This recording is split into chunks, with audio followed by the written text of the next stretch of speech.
Hi hello welcome back to my YouTube channel. ನನ್ನ ಹುಡುಗರೆ start ಮಾಡಿಬಿಟ್ಟಿದ್ದಾರೆ ಇವಾಗ ವ್ಲಾಗ್ನ. ನಾನು ಫುಲ್ ಬ್ಯುಸಿ, ಹಬ್ಬದ ಬ್ಯುಸಿ. ನಿನ್ನ ಮಗನೇ ಇಂಟ್ರೋ ಕೊಟ್ಟವನೇ ನಿನ್ನ ಯೂಟ್ಯೂಬ್ಗೆ. ಇಲ್ಲ, ನೆನ್ನೆದೇ ಕಂಟಿನ್ಯೂಷನು. ಫ್ರೆಂಡ್ಸ್, ದೇವ್ರ ಸಾಮಾನು ತೊಳೆದಿದ್ದೀನಿ, ಬೆಳೆ ಸಾಮಾನು ತೊಳೆದಿದ್ದೀನಿ, ಬಟ್ ಏನೂ ರೆಡಿ ಮಾಡಿಲ್ಲ. ಟೈಮ್ ಆಗದೆ 9:30 ಆಗಿದೆ.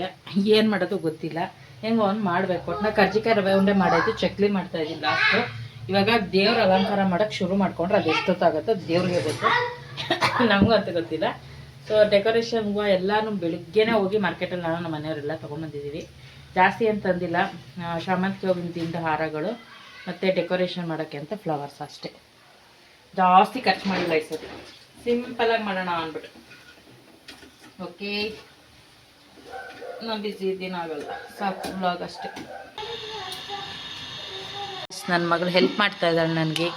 ತೋರಣವನ್ನು ಕುಟ್ಟಿ ಕೊಡುತ್ತಿದ್ದವ್ರಿ. ನಮ್ಮನೆಯ ಪರಿಸ್ಥಿತಿ ಸದ್ಯಕ್ಕೆ ಈ ಥರ ಇದೆ. ನನ್ನ ಮಗ ಕೆಲಸ ಮಾಡ್ತಾವನೆ. ಇಲ್ಲಿ ಡೆಕೋರೇಷನ್ ಹೂವು ಎಲ್ಲ ಹಿಂಗಿದೆ. ನಮ್ಮ ಮನೆಯವ್ರು ಇನ್ನೂ ರೆಡಿ ಮಾಡ್ತಾವ್ರೆ. ಇಲ್ಲೊಬ್ಳೆ ಮಾಡೋದು. ಟೈಲರಿಂಗ್ ಮಿಷಿನ್ ಇಟ್ಕೊಂಡಿದ್ದೀನಿ. ನಮ್ಮ ಟಿ ವಿ ಯೂನಿಟ್ಟು ಈ ಕಡೆಗೆ ತಿರುಗಿಸಿದ್ದೀನಿ. ನೋಡೋಣ ಎಷ್ಟು ಗಂಟೆಗೆ ಮುಗಿಸ್ತೀನಿ ಗೊತ್ತಿಲ್ಲ. ಸೊ ನಾನು ಈ ಸರ್ತಿ ಸಿಕ್ಕಾಬಟ್ಟೆ ರಿಚ್ ಆಗಿರೋ ಕಾಸ್ಟ್ಲಿ ಸ್ಯಾರಿ ಏನೂ ತೊಗೊಂಡಿಲ್ಲ. ಸಿಂಪಲ್ಲಾಗಿ ಒಂದು ಸೀರೆ ತೊಗೊಂಡು ಬಂದಿದ್ದೆ.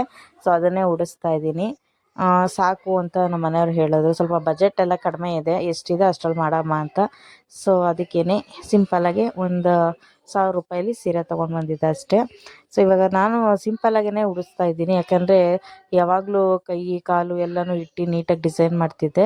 ಇವಾಗೆಲ್ಲ ಮಾಡೋಷ್ಟು ಪೇಷನ್ಸ್ ಇಲ್ಲ. ಅದು ಅಲ್ಲದೆ ಈ ಸತಿ ಯಾಕೋ ತುಂಬಾ ಲೇಝಿ ಆಗಿದ್ದೀನಿ. 9 ಗಂಟೆಗೆ ಸ್ಟಾರ್ಟ್ ಮಾಡಿರೋದು ನೈಟ್. ನಾನು ಇಷ್ಟರಲ್ಲಿ ಎಷ್ಟೊಂದು ಕೆಲಸ ಮುಗಿಸ್ಕೊಳ್ತಾ ಇದ್ದೆ. ಸೊ ಈ ಸತಿ ಸಿಂಪಲಾಗಿ ಮಾಡೋದಲ್ವ, ಸಾಕು ಏನಂತಿಗೆ ಸುಮ್ಮನೆ ಹೆವಿ ಎಲ್ಲ ರಿಸ್ಕ್ ತೊಗೊಳ್ಳೋದು ಅಂತ ನಮ್ಮ ಹುಡುಗರು ಆಲ್ರೆಡಿ ಡೆಕೋರೇಷನ್ ಹೂವುಗಳೆಲ್ಲ ಸೆಟ್ ಕೊಡ್ತಾ ಇದ್ದಾರೆ. ನಮ್ಮ ಮನೆಯವರು ಬೊಕ್ಕೆ ಥರ ಮಾಡಿ ಎಲ್ಲನೂ ಮಾರ್ಕೆಟಿಂದನೇ ತಂದಿದ್ದು. ಇಲ್ಲೆಲ್ಲ ಸಿಕ್ಕಾಬಟ್ಟೆ ಕಾಸ್ಟ್ಲಿ, ಹಾಗಾಗಿ ಈ ಥರ ಸಪ್ರೇಟಾಗಿ ತಂದುಬಿಟ್ಟು ರೆಡಿ ಮಾಡ್ಕೊಳ್ತೀವಿ. ದೀಪಾವಳಿ ಎಲ್ಲನೂ ರೆಡಿ ಮಾಡ್ಕೋಬೇಕಿನ್ನು. ಟಿ ವಿ ಯೂನಿಟ್ ಮಾತ್ರ ಟಿ ವಿ ತೆಗೆದುಬಿಟ್ಟು ಎಲ್ಲ ಜೀರ್ಗಿಸ್ಕೊಂಡಿದ್ದೀನಿ. ಒಂದು ಟೈಲರಿಂಗ್ ಮಿಷಿನು ಮತ್ತು ಟಿ ವಿ ಯೂನಿಟ್ ಇಟ್ಕೊಂಡಿದ್ದೀನಿ. ಸೊ ಹೂವು ಎಲ್ಲ ಹಾಕಿದ್ರೆ ಆಲ್ಮೋಸ್ಟ್ ಸೀರೆ ಎಲ್ಲ ಕಂಪ್ಲೀಟಾಗಿ ಮುಚ್ಕೊಳ್ಳುತ್ತೆ. ಹಂಗಾಗಿ ನನ್ನ ಕೈಲಿ ಎಷ್ಟು ಸಾಧ್ಯನೋ ಅಷ್ಟು ಚೆನ್ನಾಗಿ ಅಲಂಕಾರ ಮಾಡ್ಕೊಂಡಿದ್ದೀನಿ. ನಾನು ಆಲ್ಮೋಸ್ಟ್ ನೈಟೇ ಎಲ್ಲನೂ ರೆಡಿ ಮಾಡ್ತೀನಿ. ಸೊ ಈ ಸತಿ ಎಲ್ಲ ಸಿಂಪಲಾಗಿ ಮಾಡೋಣ ಅಂತ ಅಂದ್ಕೊಂಡ್ರು ಅದಕ್ಕೆ ಲೇಟಾಗಿ ಶುರು ಮಾಡಿದ್ದು ನಾನು. ಇಲ್ಲಾಂದರೆ ಬೇಗ ಶುರು ಮಾಡ್ಕೊಳ್ಬಿಡ್ತಿದ್ದೆ. ತುಂಬಾ ಮುಂದೆ ಎಲ್ಲ ಟೇಬಲ್ಸ್ಗಳು ಇಟ್ಟು ಎಲ್ಲ ಮಾಡ್ತಿದ್ದೆ ಫಸ್ಟು. ಮತ್ತು ಅಷ್ಟೆಲ್ಲ ಇಟ್ಟರೆ ಮತ್ತೆ ನನಗೆ ತೆಗಿಯೋಕ್ಕೂ ಕಷ್ಟ, ಮಾಡೋಕ್ಕೂ ಕಷ್ಟ. ಮಕ್ಕಳಿಬ್ಬರು ಇರೋದ್ರಿಂದ ಏನಾರ ಒಂದು ಕಿತ್ತಾಡ್ಕೊಂಡು ಏನಾರ ಮಾಡಿಬಿಡ್ತಾರೆ ಅನ್ನೋ ಭಯ ಒಂದು ಕಡೆ. ಹಾಗಾಗಿ ಎಷ್ಟಾಗುತ್ತೋ ಅಷ್ಟರಲ್ಲೇ ಮಾಡೋಣ. ಜಾಸ್ತಿ ಹೆವಿ ಜೋಡಿಸೋದು ಮತ್ತು ಮಕ್ಕಳೇನಾರ ಬೀಳ್ಸೋದು ಇವೆಲ್ಲ ಯಾಕೆ ಬೇಕು, ಅನ್ನೆಸೆಸರಿ ರಿಸ್ಕು ಅಂದ್ಬಿಟ್ಟು. ಸೊ ಇವಾಗ ಬೊಕ್ಕೆಗಳೆಲ್ಲ ರೆಡಿ ಮಾಡಿ ನಮ್ಮ ಮನೆಯವರೆಲ್ಲ ಹುಕ್ಗಳೆಲ್ಲ ಹಾಕಿ ಎಲ್ಲ ಮಾಡಿಕೊಟ್ಟಿದ್ದಾರೆ. ಆದಷ್ಟು ನನ್ನ ಕೈಲಿ ಎಷ್ಟಾಗುತ್ತೆ ನಾನು ಅಷ್ಟು ಮಾಡ್ಕೊತಾ ಇರ್ತೀನಿ. ನಮ್ಮ ಮನೆಯವ್ರಿಗೆ ಎಷ್ಟಾಗುತ್ತೆ ಅಷ್ಟು ಅವ್ರು ಹೆಲ್ಪ್ ಮಾಡಿಕೊಡ್ತಾರೆ. ಸೊ ಈ ಥರ ಅಲಂಕಾರ ರೆಡಿ ಮಾಡಿದ್ದೀನಿ ಸದ್ಯಕ್ಕೆ. ಬೆಳಗಿನ ಪೂಜೆ ಹಾಗೆ ವ್ಲಾಗ್ ಕಂಟಿನ್ಯೂ ಆಗುತ್ತೆ. ಸಪ್ರೇಟ್ ಮಾಡ್ತಿದ್ದೆ ಈ ಸತಿ ವ್ಲಾಗ್ನ. ಈ ಸತಿ ಎಲ್ಲ ಒಂದೇ ಮಾಡ್ತೀನಿ. ಯಾಕೆಂದ್ರೆ ತುಂಬಾ ಟೈಮ್ ಕಡಿಮೆ ಮತ್ತು ತುಂಬ ಕೆಲಸಗಳಿದೆ ಮನೇಲಿ. ಮತ್ತು ಇಬ್ಬರು ಮಕ್ಕಳನ್ನು ಸುಮ್ಮನಿರಿ ಅಂತ ಜಗಳ ಬಿಡಿಸೋದೇ ಆಗುತ್ತೆ. ಸೊ ನನ್ನ ಮಗಳು ನಾನು ಈ ದೀಪಕ್ಕೆ ಡೆಕೋರೇಷನ್ ಮಾಡ್ತೀನಿ ಅಂತ ಆ ಡೆಕೋರೇಷನ್ ಹೂವೆಲ್ಲ ಕಟ್ ಮಾಡಿ ಮಾಡಿಕೊಡ್ತಾ ಇದ್ದಾಳೆ. ಅದಕ್ಕೊಂದು ಬಂಚ್ ಥರ ಮಾಡೋಣ ಅಂತ. ಸೊ ಅವರಪ್ಪ ಮಾಡ್ತಿದ್ರಲ್ಲ ನಾನು ಮಾಡ್ತೀನಿ ಅಂದ್ಬಿಟ್ಟು ಕೂತಿದ್ದಾಳೆ. ಹಿಂಗೆ ಕಟ್ ಮಾಡೋದು, ಹಿಂಗೆ ಕಿತ್ತಾಕೋದು ಇದೇ ಕೆಲಸ ಈ ಮಕ್ಕಳಿಗೆ. ಇವಳು ಮಾಡ್ತಾಳೆ ಅಂತ ಅವನು ಫುಲ್ ಹೂವನ್ನೇ ಕಿತ್ತು ಮಾಡಿಬಿಡ್ತಾನೆ ನನ್ನ ಮಗ ಅಂತೂ. ಹಾಗೆ ಇಬ್ಬರೂ ಇಟ್ಕೊಂಡು ನಾನು ಹಬ್ಬ ಮಾಡೋ ಅಷ್ಟರಲ್ಲಿ ನನ್ನ ಹಬ್ಬ ಆಗಿರುತ್ತಷ್ಟೇ. ಸೊ ಇಲ್ಲಿ ನೋಡಿ, ನಾವೊಂದು ಮಾಡಿದ್ರೆ ಅವರೊಂದು ಮಾಡ್ತಾಯಿರ್ತಾರೆ. ಇದು ಬೆಳಗಿನ ವ್ಲಾಗು. ಬೆಳಿಗ್ಗೆ ಬೇಗ ಎದ್ದು ಎಲ್ಲ ರೆಡಿ ಮಾಡಿಕೊಂಡು, ಮಕ್ಕಳೆಲ್ಲ ಎದ್ದಿರಲಿಲ್ಲ, ನಾನು ಪಾಡಿಗೆ ನಾನು ಪೂಜೆ ಮಾಡ್ತಾಯಿದ್ದೆ. ಸೊ ಎಷ್ಟು ಬೇಗ ಇದ್ರೂ ಟೈಮ್ ಅನ್ನೋದು ಆಗೇ ಬಿಡುತ್ತೆ. ನಾನು ಪೂಜೆಗೆ ಮಾಮೂಲಿ ಈ ಥರ ಹಣ್ಣು ಇಟ್ಕೊಳ್ತೀನಿ ಮತ್ತು ರವೆ ಉಂಡೆ ಕರ್ಜಿಕೆ ಇದೆಲ್ಲ ಮಾಡ್ಕೊತೀನಿ ಅಷ್ಟೇ. ಇದು ಮೇಯ್ನ್ ಹಾಲಲ್ಲಿ ಇಟ್ಟಿರೋಂತಹ ದೇವ್ರಿಗೆ. ಮತ್ತು ದಿಂಡುಗಳೆಲ್ಲ ಮಾರ್ಕೆಟಿಂದನೇ ತಂದುಬಿಟ್ಟಿದ್ದೆ. ಒಂದು 10 ದಿಂಡು ತಂದಿದ್ದೆ 1000 ರೂಪಾಯಿಗೆ. ಮತ್ತು ಗಣಗಲೆ ಹೂವು, ತುಳಸಿದು 1-2 ಮೊಳ, ಮಲ್ಲಿಗೆ ಹೂವನ್ನು 150 ರೂಪಾಯಿಗೆ ಮಾತಾಡಿಕೊಂಡು ತೊಗೊಂಡು ಬಂದಿದ್ದೆ ದಿಂಡು. ದೇವ್ರಿಗೊಂದು ದಿಂಡು ಹಾಕಿ ನಮಗೆ ಮುಡ್ಕೊಳಕ್ಕೆ ನನಗೊಂದು ನನ್ನ ಮಗಳಿಗೊಂದು ಅಂತ. ಸಿಕ್ಕಾಬಟ್ಟೆ ಹೆವಿ ಖರ್ಚೇನು ಮಾಡಿಲ್ಲ ಈ ಸತಿ. ಅಂದರೆ ಏನಾಗುತ್ತೆ ಅಂದರೆ ಡೆಕೋರೇಷನ್ಗೆ ನಾವು ಹೇಗೆ ಮಾಡ್ತೀವಿ ಅದ್ರ ಮೇಲೆ ನಮಗೆ ಗ್ರ್ಯಾಂಡ್ ಕಾಣುತ್ತಷ್ಟೇ. ಫಸ್ಟೆಲ್ಲ ಸಿಕ್ಕಾಬಟ್ಟೆ ಹೂವು ತರ್ತಿದ್ದೆ, ಒಂದು 3000-4000 ಎಲ್ಲ. ಇವಾಗೆಲ್ಲ ಅಷ್ಟೊಂದು ಖರ್ಚು ಮಾಡಲ್ಲ. ಎಷ್ಟು ಬೇಕು ಅಷ್ಟೇ ತೊಗೊಂಡು ಬಂದ್ಬಿಟ್ಟು ಮಾಡ್ತೀನಿ. ಯಾಕಂದರೆ ಹೆವಿ ಹಾಕಿದ್ರೂ ದೇವಿಗೆ ಭಾರ ಆಗುತ್ತೆ ಮತ್ತು ಕಳಸ ತುಂಬಾ ತೂಕ ಆಗಿ ಒಂದು ಕಡೆಯಿಂದ ಒಂದು ಕಡೆಗೆ ವಾಲುತ್ತೆ. ಆಮೇಲೆ ಸ್ಯಾರಿನೂ ಕಾಣೋದಿಲ್ಲ ಅಂತ ಹಂಗೆ ಮಾಡ್ತೀನಿ. ಸೊ ಬಾಗಿಲಿಗೂ ತೋರಣ ಎಲ್ಲ ಹಾಕಿ ರೆಡಿ ಮಾಡಿದ್ದೀನಿ. ನನ್ನ ಮಗಳು ಆ್ಯಕ್ಚುಲಿ ವಿಡಿಯೋ ಮಾಡಿಕೊಟ್ಟಿದ್ದು. ಹಂಗಾಗಿ ನಂಗೆ ಹೆಲ್ಪ್ ಆಗುತ್ತೆ. ನಾನೇ ಮಾಡ್ಕೊಂಡು ಮಾಡೋಕ್ಕಾಗಲ್ಲ. ಮತ್ತು ಮನೆಯಲ್ಲಿ ಒಳಗಡೆನೂ ದೇವ್ರ ಪೂಜೆನೂ ಮಾಡಿಕೊಂಡು ಅದನ್ನು ಮುಗಿಸ್ದೆ.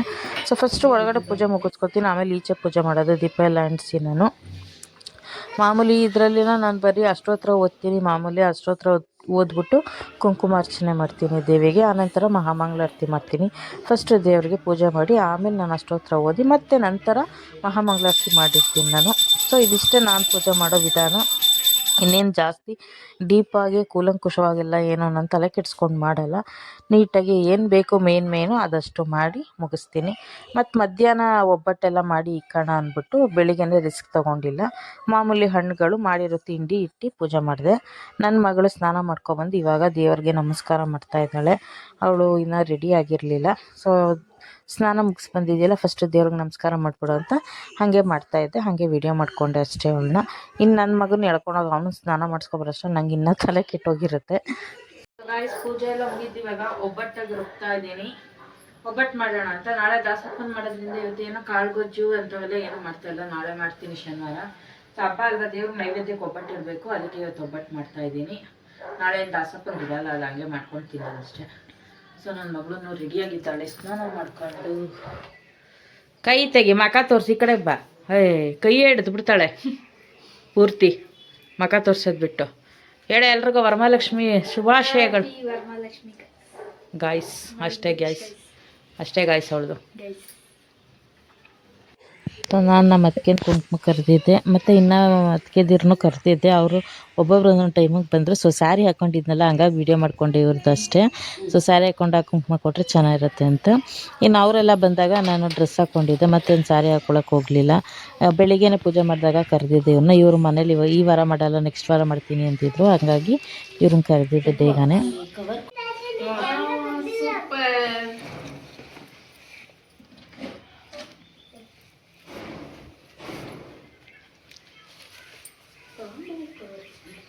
ಏನ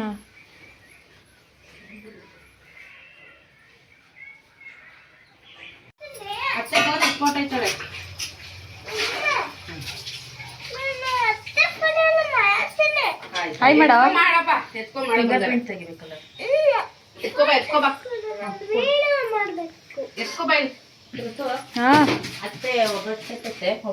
ಸೊ ಬೆಳಿಗ್ಗೆ ಒಬ್ಬಟ್ಟು ಮಾಡಿಟ್ಟಿರ್ಲಿಲ್ವಲ್ಲ, ಮಧ್ಯಾಹ್ನ ನಮ್ಮ ಅತ್ತಿಗೆ ಬಂದಿದ್ರಲ್ಲ, ಅವ್ರಿಗೂ ಊಟಕ್ಕೆ ಹೇಳಿದ್ದೆ. ಹಾಗಾಗಿ ಒಬ್ಬಟ್ಟು, ಚಿತ್ರಾನ್ನ ಇದೆಲ್ಲ ಮಾಡ್ಕೊಂಡಿದ್ದೆ. ಅದೆಲ್ಲ ಮಾಡಾದ್ಮೇಲೆ ನಮ್ಮ ಅಣ್ಣನ ಮಗನಿಗೆ ಪೂಜೆ ಮಾಡಿಬಿಡಪ್ಪ ದೇವ್ರ ಮುಂದೆ ಇಟ್ಟು ಅಂತ ಹೇಳಿದೆ. ಅವ್ನು ಪೂಜೆ ಮಾಡಿಕೊಟ್ಟ.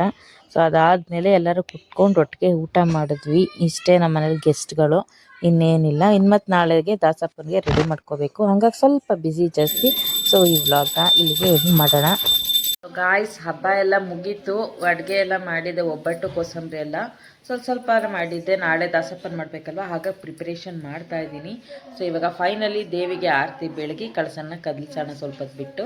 ನಾಳೆ ದಾಸಪ್ಪನ ಮಾಡಬೇಕು. ಸೊ ಹಾಗಾಗಿ ಪ್ರಿಪೇರ್ ಮಾಡ್ತಾಯಿದ್ದೀನಿ. ವ್ಲಾಗ್ ಜಾಸ್ತಿ ಮಾಡೋಕ್ಕಾಗಿಲ್ಲ. ಬೆಳಿಗ್ಗೆ ಎಲ್ಲ ಸ್ಯಾರಿ ಉಟ್ಕೊಂಡು ರೀಲ್ಸು ಮತ್ತು ಯೂಟ್ಯೂಬ್ ಏನಷ್ಟು ಮಾಡಿಲ್ಲ, ರೀಲ್ಸ್ ಎಲ್ಲ ಮಾಡಿ ಪೂಜೆ ಎಲ್ಲ ಮುಗಿಸಿದೆ. ಸೊ ವ್ಲಾಗ್ ಹಾಕಬೇಕು, ಸ್ವಲ್ಪ ಟೈಮ್ ಆಗುತ್ತೆ ಹಾಕೋಕ್ಕೆ, ಎಡಿಟಿಂಗ್ ಮಾಡೋಕ್ಕೆ. ಯಾಕೆ ನಂಗೆ ತುಂಬ ಕೆಲಸ ಇದೆ. ಸೊ ಮಗಳಿಗೆ ಬೇರೆ FA2 ಬೇರೆ ಸ್ಟಾರ್ಟ್ ಆಗಿದೆ, ಹಾಗಾಗಿ ಸ್ವಲ್ಪ ಬ್ಯುಸಿ. ಓಕೆ ನೋಡಿ, ವೆಜಿಟೇಬಲ್ಸ್ ಎಲ್ಲ ರೆಡಿ ಮಾಡ್ಕೊಂಡಿದ್ದೀನಿ ನಾಳೆಗೆ. ಯಾಕಂದರೆ ದಾಸಪ್ಪವ್ರು ಬೆಳಿಗ್ಗೆನೇ ಬಂದುಬಿಡ್ತಾರೆ, ನನಗೆ ಟೈಮ್ ಇರೋಲ್ಲ. ಅದಕ್ಕೆ ಇವಾಗಲೇ ಎಲ್ಲ ರೆಡಿ ಮಾಡಿ ಇಟ್ಕೊಬಿಟ್ರೆ ಬೇಗ ಪಟ ಅಂತ ಅಡುಗೆ ಮಾಡ್ಬೋದು. ಅದಕ್ಕೆ ಪ್ರಿಪ್ರೇಷನ್ ಮಾಡ್ಕೋತಾ ಇದ್ದೀನಿ. ಸೊ ದೇವಿಗೆ ಒಂದು ಆರತಿ ಬೆಳಗ್ಬಿಡೋಣ. ಮಗಳಲ್ಲಿ ಟೆಸ್ಟಿಗೆ ಪ್ರಿಪೇರ್ ಆಗ್ತಾಯಿದ್ದಾವೆ. ಇವಾಗ ಇದೆಲ್ಲ ಎತ್ತಿಕ್ಬಿಟ್ಟು ದೇವಿಗೆ ಆರತಿ ಬೆಳಗ್ತೀನಿ.